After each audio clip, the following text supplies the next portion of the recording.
Ang lihim na itinago sa kagubatan sa loob ng maraming taon, ngayon ay tuluyan ng mabubunyag.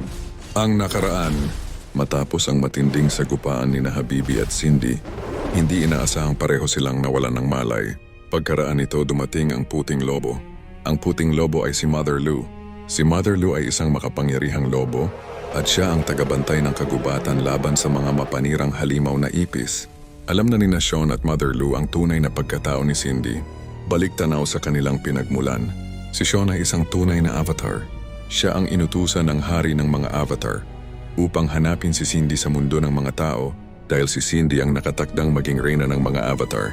Nagpunta si Sean sa mundo ng mga tao. Dumaan siya sa lagusan na sa malaking puno. May kapangyarihan siyang maganyong tao.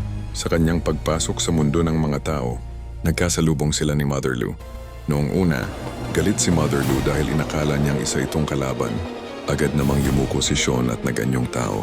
Kinausap siya ni Mother Lou at tinanong, "Ano ang kailangan mo? Bakit ka pumasok sa mundo ng mga tao?" Sumagot si Sean, "Inutusan ako ng aming hari upang hanapin ang babaeng nakatakdang maging reyna sa mundo ng mga avatar." Mayroon siyang hugis bituing marka sa kanyang likod.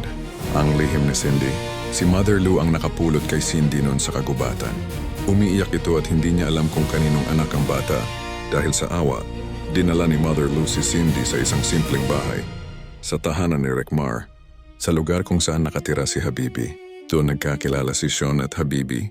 Doon nagsimulang lumaki si Cindy at doon din nagsimula ang kanyang pagkakaibigan kay Habibi.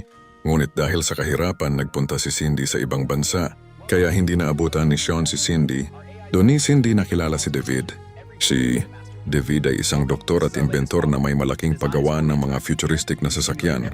Ilang taon ang nakalipas umuwi si Cindy para magbakasyon. Ngayon, alam na ninyo, si Cindy ang nakatakdang maging reyna ng mga avatar. Si Sean ang isinugo upang hanapin at bantayan siya. Si Mother Lou ang lihim na nagprotekta sa kanilang dalawa ni Cindy mula pagkabata. At ngayon, nagsisimula pa lamang ang tunay na laban. Dito nagpatuloy si Mother Lou sa pagbigay ng lunas sa dalawa para bumalik ang kanilang mga lakas. Nagbalik anyong tao sina Cindy at Habibi. Nagkaroon sila ng malay at natanggal ang sumpa ng ipis na nakabalot sa katawan ni Cindy. Nagkapatawaran at nagyakapan silang. Lahat na lumuluha sa tuwa dahil nagkaayos na sila. Ngunit sa hindi inasahan may biglang dumating na mga halimaw na mga ipis, pinalibutan sila. Galit ang kanilang reyna dahil nakita niya sa kanyang bulang kristal na nagkaayos na sila at agad niya pinasugod ang mga alagad niyang mga halimaw na ipis. Ngayon, anong mangyari sa kanila? Ito na ba ang simula ng malaking labanan? Abangan natin sa susunod na kabanata. And I follow para sa part 5. I-share kung excited ka na sa paparating na digmaan. Sa susunod na kabanata, magsisimula ang tunay na pagsubok.